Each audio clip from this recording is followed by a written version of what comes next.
Hi, this is Chef Paul. Welcome back to Wine Basics. And if you've been traveling down this road with me, you know it's time to get into big reds. They take some work to get to.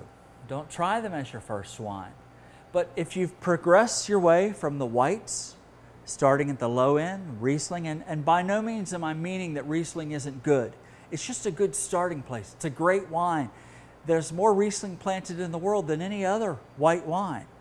So we move our way through Riesling to the Pinot Gris and the Sauvignon Blancs, all the way up into our Chardonnays, and then we've gone into the reds. We maybe have started with a Pinot Noir or a California Zinfandel, an Oregon State Pinot Noir or an Oregon Merlot, and now we've made it up into the Cabernets.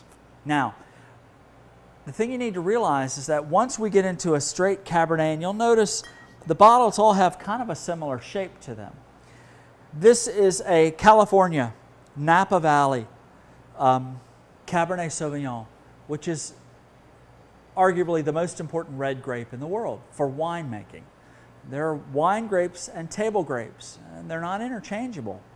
So Cabernet Sauvignon has a very specific flavor profile. It's going to be big and bold.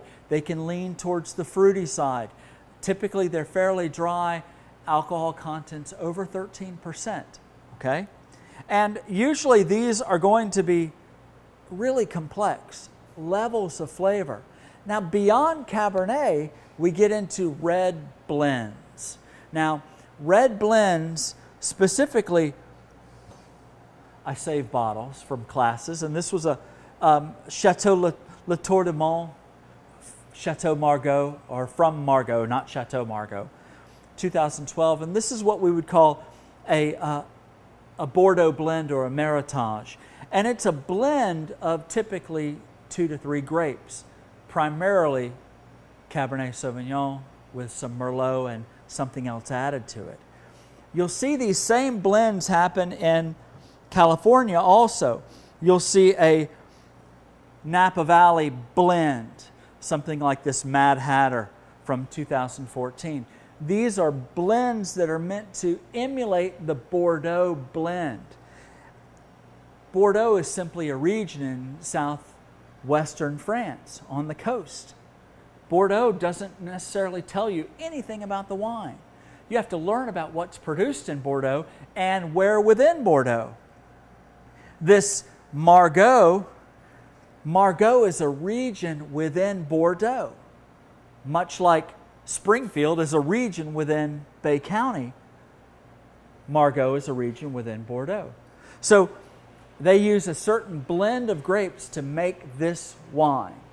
And year after year, they may change the blend percentage to try to come up with a product that tastes similar year after year. Well, they've started to do that in California, famously with the Opus One, but you'll find red blends that will mimic the Bordeaux blends of France. In Italy, what's become really popular are the Super Tuscans. And these are the wines of Tuscany that are also blends. Typically, the grape may be primarily Sangiovese, but amazing, amazing wines. If you like big red wines, you need to try a Super Tuscan. As we get into these red wines, these big red wines, you're going to find they age a little better.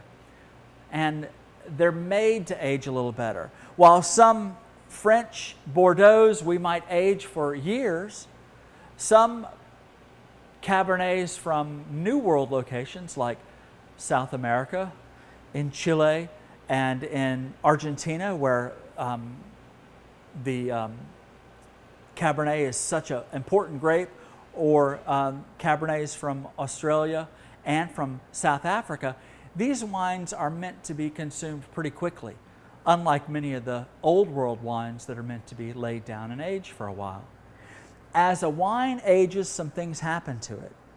And you'll find that sometimes you'll see sediment in older bottles of wine, and that's why red wines, especially older red wines, are decanted.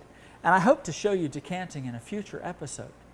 But it's important to store these wines properly. If you're going to buy red wines, maybe you found something that you've fallen in love with and you want to buy a certain number of these and keep them on hand.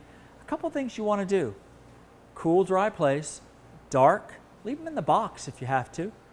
Let them sit on their side so the cork stays wet. That'll keep the cork from drying out and allowing too much air in it. And then enjoy them. Don't just leave your cellar full of wine. Pull some bottles out and really enjoy them. So what might I have with this Margaux or the Super Tuscan or the Red Blend? A big steak, some spicy food, almost anything. Or I might just sit down with friends and enjoy a glass and talk about the amazing flavors and complexity and all the different things you get out of this, from everything from raspberry to minerals to the taste of the earth. All these things come together in a big bottle of red wine. So don't taste it first. Take the trip with me. And by the time you get to this, your palate will be ready. And then you'll really be able to enjoy it. And enjoy it with almost any food that you like. Big red wine and chocolate is a joy that must be experienced. So this is Chef Paul saying, come back. We're going to take a trip to Champagne next. I hope to see you next time.